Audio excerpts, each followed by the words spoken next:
All right, we are live. And good evening, Veronique. Good And evening. good evening to all my friends. Today, we have a special guest, Veronique. She is actually based in Bali right now. All right, so Veronique, maybe you introduce yourself and just share a little about what do you do. Many things, but basically, as a life catalyst, I help people resolve stressful situations, whether Mhm. it's in their personal life or in their professional life. So that's one of the things I do. And then continuing on from them, I actually expanded into helping people with their finances as well, which is something that you know about. Hi, Emily. She's online. Yes. Thanks Emily for your saying hello. support. Yep, Emily. Yeah. Yeah, please carry on. Yep. Yeah. So anyway, so I help people also with their finances, and I am the head of training and development for a company based in Singapore called Noble Sky, and I deliver all their trainings and their webinar and workshops. So I'm busy doing a lot of training as well as being a trainer for Tony Robbins. So I kind of have 3 or 4 different hats at the same time. All right, all right. Okay, maybe you can share a little about how do you get to be doing what you are doing? I think you have the right word about this. I get to. Mm. Right. For some people, we think, I have to, but the truth is, I get to. I get to. I get to choose, and I'm very lucky with that. Right. I get to choose to help to Mm-hmm. support other people, and to help people move forward with whatever has been holding them back. So it's a huge privilege. It really is a huge privilege to be able to do that. And some of it is a choice. Sometimes it's not necessarily the most lucrative choice. I actually left a career as a fund manager over 20 years ago to do these kind of things. And and I guess if I'd stayed the fund manager in the company I was in, which is a very well-known company now, I probably would be a multimillionaire, which I'm not. But you know what? I'm perfectly happy anyway. Hello, Joe. Thanks for coming online. You text somebody, right? Peter Tay. Okay, yeah. So Veronique, why do you leave the job as a fund manager? What made you leave? Was it a push or Ah, pull thing or both? Yeah. it was a pool thing, but after a few years, it became really, really stressful, and I burnt out. Mm. And I was very, very blessed because I happened to have a coach before it was fashionable to have a coach, because it was in 1999, and and she was amazing, and she really, really helped me negotiate my exit the right way. Right. Mm-hmm, And mm-hmm, she mm-hmm. supported me and she helped me see the situation the way it was. Sometimes when you're in the problem and all you could see all around you is the problem, Yes, right? yes. When in fact the problem is just a small sheet of something that is all around you. But if you're able to actually see on the other side of it, there's a whole life there. Mm, And okay. Mm-hmm. when I was, burnt out, I did love my job, but what I loved the most about my job was Mm, dealing with clients, figuring out which companies were going to be the right ones, which people ran the best companies as well. mm-hmm, And mm-hmm, and so when I sat down and I looked at it, I thought, well, actually, people is what I'm interested in. So coaching came naturally with that. And I started mm-hmm. learning how to be a coach.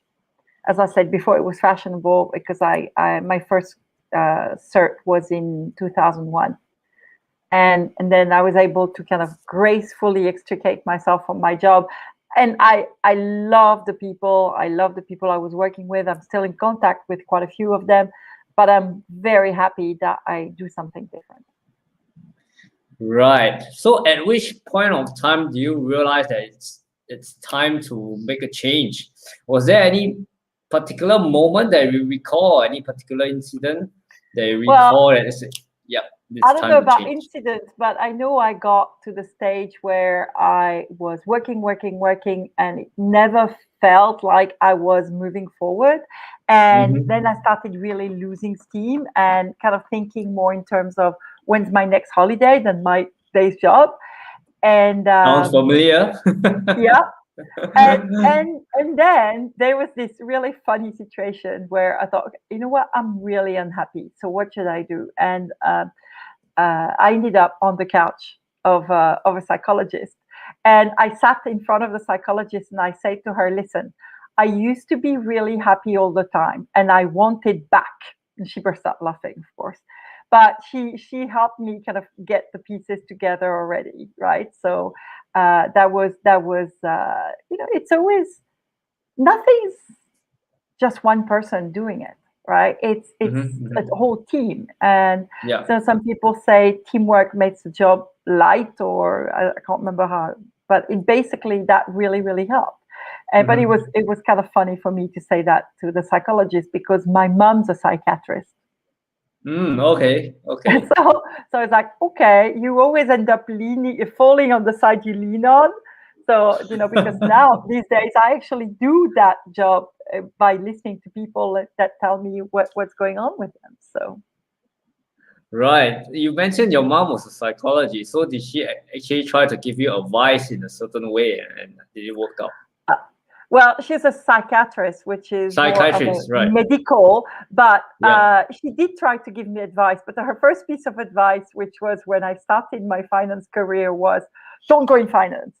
And I'm like, well, you know what? It's available. I like what I do. I get to go to Asia and move to Asia, which I've been here 28 years, and I didn't listen.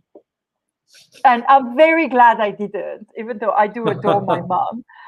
But everybody has to build their own ways, right? That's true. Uh, That's true. I have a teenager, and he's very good because he does listen, and at the same time, there are times where I'm hoping he just does what he feels he needs to do, even if it's a mistake, because everybody has to have their own mistakes. Right, right. So if you have a time machine and you can actually go back to 10 years, 15 years, is there anything that you would change? Or that's you're perfectly okay with whatever has happened?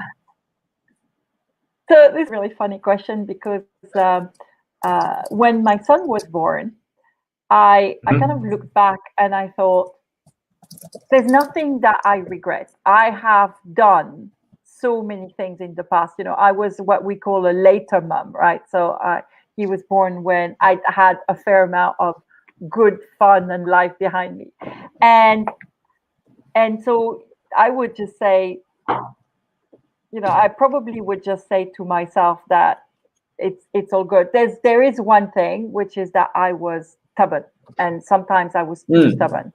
I'm an over-optimistic person sometimes, and I trusted people that were not necessarily the right people to be trusted. But apart from that, even that I don't regret because I needed the lesson. Right. I needed to understand things, and I think I understood a lot about it. What was the lesson that you understood? What was the lesson that you got out of it? One of them is that I run very much on emotions and on liking people. And so I really need, in particular, when it's about money, even though I learned doing that for my own clients when I was a fund manager, with my own money, I needed to actually learn to manage it without the emotions. How do you actually do that? Have you actually successfully done it through the years? Systems. What I've learned through Systems. the years, and I was learning it, I learned it early on as a fund manager, is if you have decided on a discipline, you stick to the discipline and you don't let emotions overrun your intellect. So one of my mentor, as you know, is Tony Robbins, and Tony Robbins always says that when emotions are high, your intellect is low. Yeah, agree. Right? Agree. And this is probably the one thing, if I had the time machine, that I would warn myself against. Yeah, I see the point, but the thing is, most of our decisions are made with emotions. So how do you actually learn to overcome that? Is there a strategy that we can use to minimize the impact of the emotional decision making? A strategy I do not know, but for sure research. Do a fair amount of research on what is happening, and watch people's track record. You know, when you invest, if you are, or when you invest, or when you invest even in your life, look at who are the people you are hanging out with. Look at who they are. Look at how they show up, because I'm sure you've heard that, because people say that, right? We're the sum of the 5 people we are with the most. But also, when you are considering an investment in particular, or partnership, marriage is a partnership as well. Really look at how people behave with the peoples that do not matter. Wow. Say that again. Okay. Look at how the people you want to get involved with anything behave with the people that do not matter. The person that takes the plate away from from your table, so the server, or the lady that cleans the house, or all these people. Because how we do one thing is how we do everything, and respecting others. It doesn't matter which positions people have in life. Agree, right? totally. Right. And we always, we idolize the successes, right? We idolize Richard Branson, Anthony Robbins, and Gary Vaynerchuk. And as far as I see, they're all kind of pretty nice people, but I'm sure they also have their sides, right? So we have to remember that how do they treat normal people? Right. I think I love this point, and it's especially true because when the real attitude comes out when we actually in the way that we actually appreciate or do not appreciate the people that kind of fade into the background.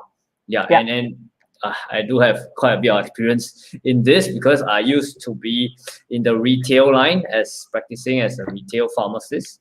So yeah, they are totally right. Some people they just treat service staff as if they are not there, as if they are transparent, and that's quite sad. That's really quite sad because it really reflects that you do not actually respect people because you don't appreciate people who are serving you, people who are getting things done, even though they are so called in the background. So that's very important point that you have brought up, and I totally agree on that. So what else have you gotten out of the past few years, especially in terms of your experience in the finance world, and moving on from there? What other lessons do you get out of that? Well, the biggest lesson for me is about gratitude. And we take a lot for granted. I guess in a way, I'm blessed to be living in what some people think is paradise, which is Bali. And I want to be there. I want to be there. Of course. Yeah, and I I would love love it. to be in Singapore right now. Right? Because we always want something we don't have, right? And so being grateful for what we have makes it grow in many ways. And it's not about material possession in a lot of cases. I mean, I don't know about you, but I've known a lot of very wealthy people that were not very happy.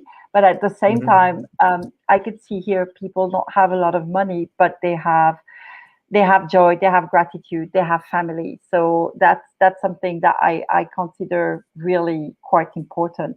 Just every day being grateful for taking a breath, being grateful for, as I said, the little things that do not matter, but just reminding yourself. It's great that we have goals, and hey, trust me, I've got quite a few of those as well. Whether they happen or not, I'm grateful that I get to have the experience. I'm grateful that I get to take that journey. Some people think it's just a destination, right, of the Yeah, goals, yeah, but yeah. every step of the journey sometimes is a bit sucky. It happens, right? Yes, yes. How many times do you have to hear no before you hear yes? It could be a big question. But it's being grateful and reminding yourself, maybe morning or night or something. For a lot of my coaching clients, I actually ask them or give them a book to read called The Magic, which talks about gratitude. Basically 28 days of gratitude for different things. So today you can be grateful for your heart, or tomorrow you can be grateful for your stomach, which people ignore, but hey, does a great, I always say to people, our organs are amazing because they do the entire job without even being asked to. Right? Yeah, yeah, Another thing yeah. that we take for granted. So gratitude is a really, really big thing. Uh, yeah, the other thing is enjoy the little things. Enjoy the little. Yeah. Okay, before we talk about enjoying the little things, let me ask you about gratitude. How do you practice or how do you incorporate gratitude into your daily life? So one aspect for me when I Mm-hmm. open my eyes in the morning, when I wake up, is that's the first thing that I ask myself very often is, what am I grateful for right now? And sometimes it's just that breath, when you first awake, and so that's the thing that I always, and I'm so blessed because I have a most beautiful view and I can sit at my Mm-hmm. desk, not right now because Yep. it's nighttime, but I can sit at my desk and I see, if it's clear, I see Mount Agum. If it's not, I have rice fields. And that always brings gratitude to my heart as well, just looking at this, or the sea, or just thinking about people that you love, right? I'm grateful that my mom is 82, but she's still in this world. Okay, I haven't seen her in a while, but I will, And Soon you will. yeah, exactly.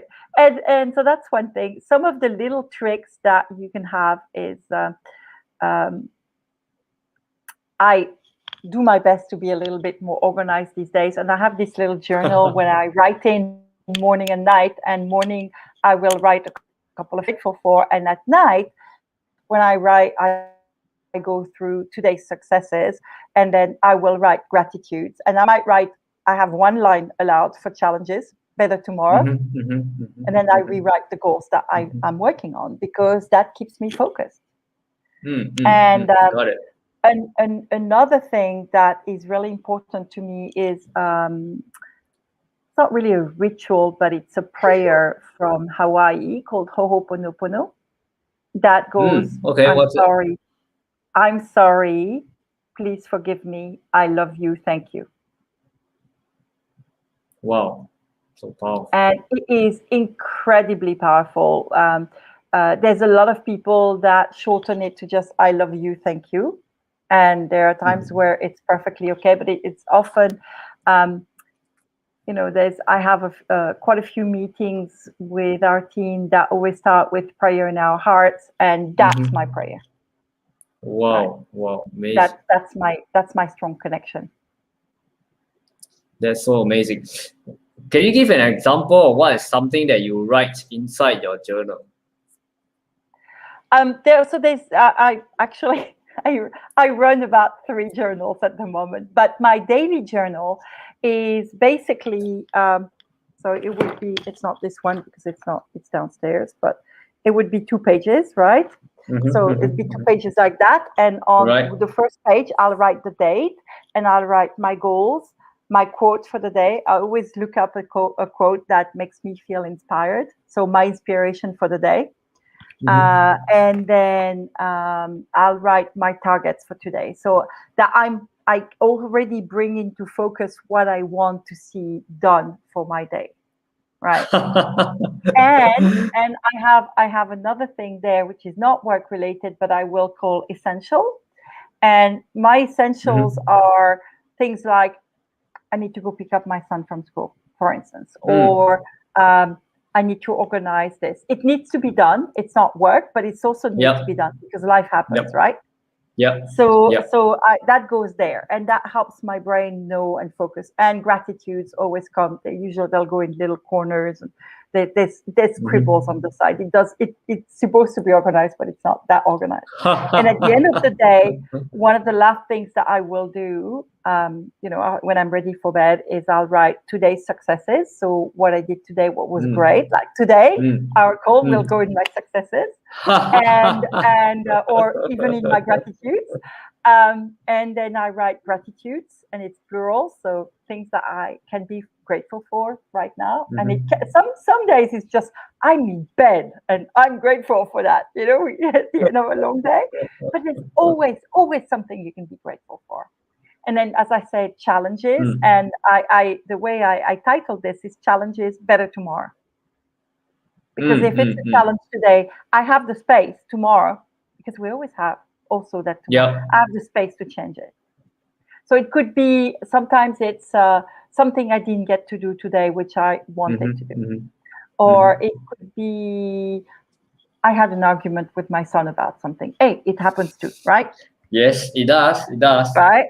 So that might go in there. But it's usually just one line. There's always more lines for gratitudes than for challenges. And then I rewrite my goals just to keep myself focused. And then I go to bed and to sleep. Wow. That is really a very good journal practice. I feel all of us, myself included, should have.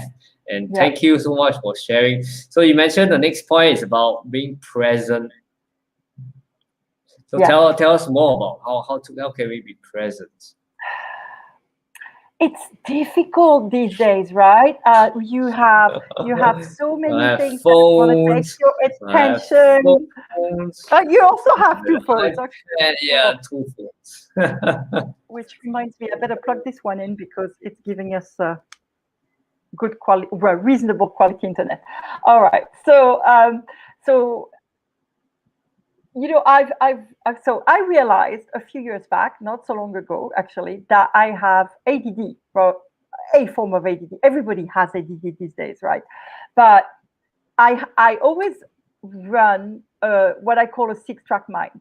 So I've got one idea coming on there, another idea coming on there, and if I'm meditating, I get this, did you turn off the gas question? Your monkey mind, right? Your monkey mind. The monkey mind. And it's not one monkey, trust me, it's a whole barrel of them.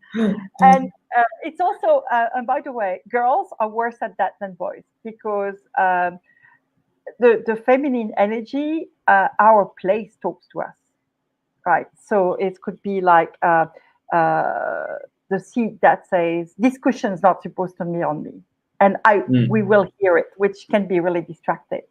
There's a number of tools that I have developed for myself to be present, but there are times where just the simplest fact to remind yourself to take a deep breath in and out, right? And I will occasionally, when I know I've got something and I'm really kind of knuckling down or typing furiously and triple tasking, God knows what, right? I'll actually put my alarm on for every hour to remind myself to A, look away from the screen, B, take a deep breath, or 10, right? And it's the breath that works the best for me. There's two. One is what we call a box breath. So inhale for like 5, hold for 5, exhale for 5, hold for 5. That's one way to really get yourself settled into your body. And the second one is really strange, but inhale, inhale, inhale, inhale. And when you think you cannot inhale anymore, inhale some more. And then do the same the other way, right? And then exhale, exhale, exhale, exhale. And then exhale that last little bit, because it cleanses the inside of your lungs. And at the same time, it forces you to be present to just that movement in your body. Right. So, and I'm very blessed that the team I work with, we do our best to have a visualization every day. And so when I run the visualization, I don't really have a choice than to be present on my words, right? When so that's presence for me, is really giving the attention to whoever you're speaking to and knowing. sometimes it's also not speaking. That's Right? true. It's creating that space. And you coach people, so you know that when you coach women and when you coach men, sometimes the thought process that they have is different, right? Yes. And in particular, I have found that when I coach men, at first, I really had to teach myself to kind of slap the proverbial tape on my mouth and just shut up. Pardon my French, I'm allowed, but just don't say anything, because some of my clients, so some of the gentlemen, they need the time to think about the answer. And if I start speaking again, then they lose the first answer and the second one. You are actually right, because in coaching, one of the very crucial skills is to listen and be silent. You are Yeah, really right. Yeah, really yeah. right. And Yeah. the other thing, remember, right? One mouth, two ears. Mouth to ears. Yeah. One mouth, Yeah. two ears. One mouth, two ears. So you listen twice as much as you speak. Yes. And at That- the same time, I love speaking. Women have twice or three times the word capacity as much as men. Yeah, yeah, yeah. So But it's that's so valuable. Yeah, you mentioned it. It's so valuable to listen more than we speak, because very often, myself included, I like to jump in and give a feedback or give a suggestion. But as coaches, it's particularly valuable that I'm the you same. listen. I'm the same. And I had to teach myself, and I will, when I take on coaching clients, I always tell them, if you want somebody that's just going to hold the mirror, I'm probably not the right person, because I'm old enough to have opinions, and I will tell you what they are.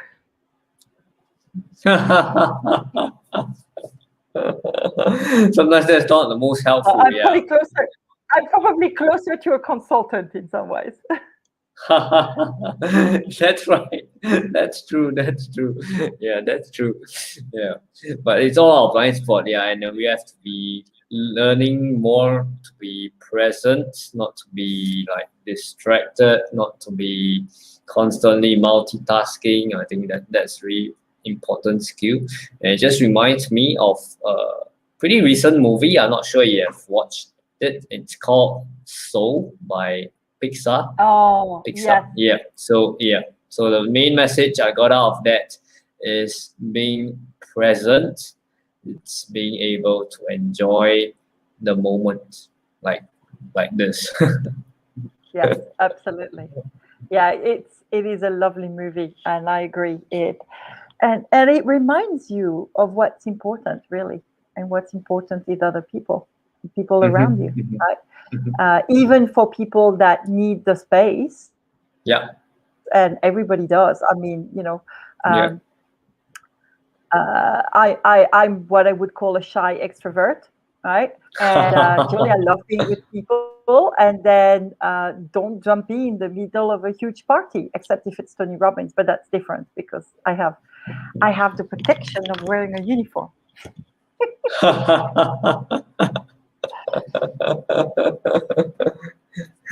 Wow, wow, wow.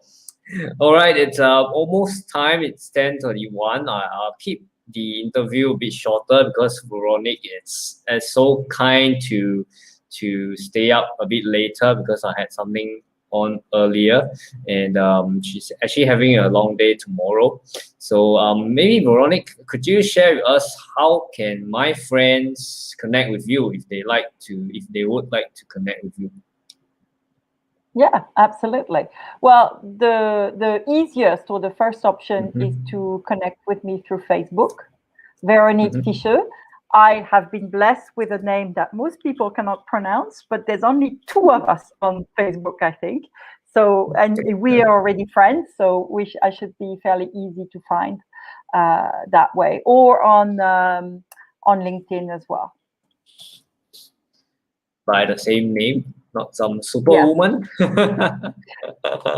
I don't know if it's superwoman, but it's a useful name. I have to say that when I moved to Asia 28 years ago, I hadn't counted on the fact that my first name is impronounceable by the Cantonese. I lived in Hong Kong for a really long time, Sure. and I used to have I had a friend. It was way before mobile phone, right, or text message, and she would always tell me if I'm getting scribbled whatever and I cannot read the name, I know it's you because they cannot even spell it. So, but most That people one, the probably name cannot pronounce lah. Veronique. It's not that hard, Veronique. but it's a 9-letter word. You know, I had to think Yeah. about that when I named my son, and even there I kind of failed. What's your So son's name? my son's name is Nicolas, the French Nicolas. version, right? So it's Nicolas. LAS. But of course, I forgot the fact that for the Brits, for the English, Nicolas without the S is a girl's name. But No, it doesn't matter. It doesn't matter. It's all good. It's all good. It's all good.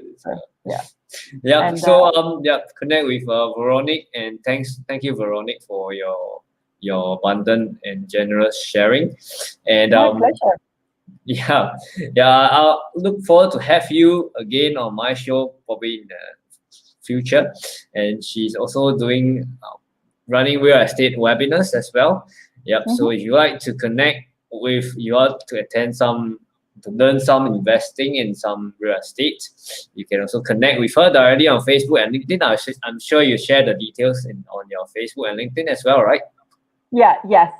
Usually, it's U.S. real estate secrets uncovered, and I'm running one on Thursday night at 8 p.m. But pretty much every week there's a webinar anyway. Pretty much. Sometimes I don't have the time, and I try to not be super active on Facebook because I have too many other things to do.